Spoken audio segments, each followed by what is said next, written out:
Sky ကိုဆိုတဲ့လူငယ်စာပေါ်မူတစ်ယောက်က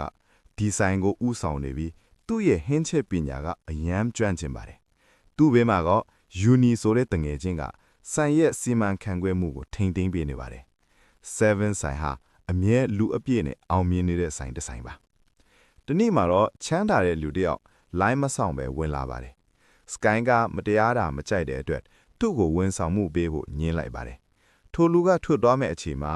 သူလူဆိုင်ရှိမှာကဘာအဆင့်စားဖို့မူတစ်ယောက်နဲ့စားတောက်ဆိုင်ကြီးတစ်ခုဖွင့်မယ်လို့ပြောပြီးချင်းချောက်သွားပါတယ်။အချိန်မကြာခင်မှာပဲ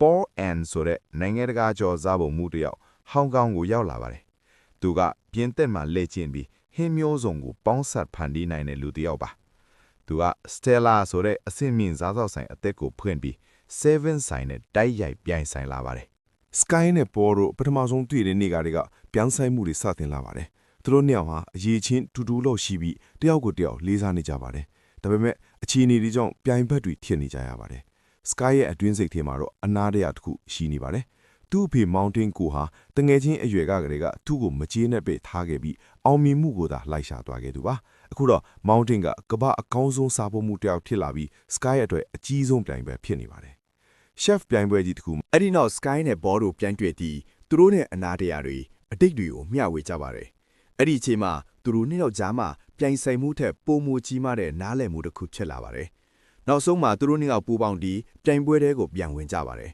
။သူတို့နှစ်ယောက်ရဲ့ပူးပေါင်းမှုကြောင့်ရိုးရာဟင်းနဲ့ခေတ်မီနီးပညာကိုပေါင်းစပ်ထားတဲ့အန်အောပွဲဟင်းတွေဖန်တီးနိုင်ပြီး Semi Final ကိုအနိုင်ရကြပါတယ်။ Final မှာတော့ Sky ဟာသူ့အဖေ Mountain နဲ့တိုက်ရိုက်ရှင်ပြိုင်ရပါတယ်။ပြိုင်ပွဲအချိန်ရောက်တဲ့အခါ Mountain ကအလှအပနဲ့အံ့ဩစရာကောင်းတဲ့ဟင်းတစ်ခုပြုလုပ်နေခြင်း Sky ကတော့သူ့အတိတ်ကိုသတိရနေပြီးစိတ်လှုပ်ရှားနေပါတယ်။ နောက်ဆုံးမှာ Sky ကအရန်ရှုပ်ထွေးရဲ့ဟင်းမလို့ပဲသူ့အဖေကတခါတော့ကချက်ခဲ့ဘူးရဲ့ noodles ကိုပြန်လုပ်ပါတယ်။ဒါဟာသူတို့နှစ်ယောက်ရဲ့အမှတ်တရကိုကိုစားပြုရဲ့ဟင်းတစ်ပန်းဖြစ်ပါတယ်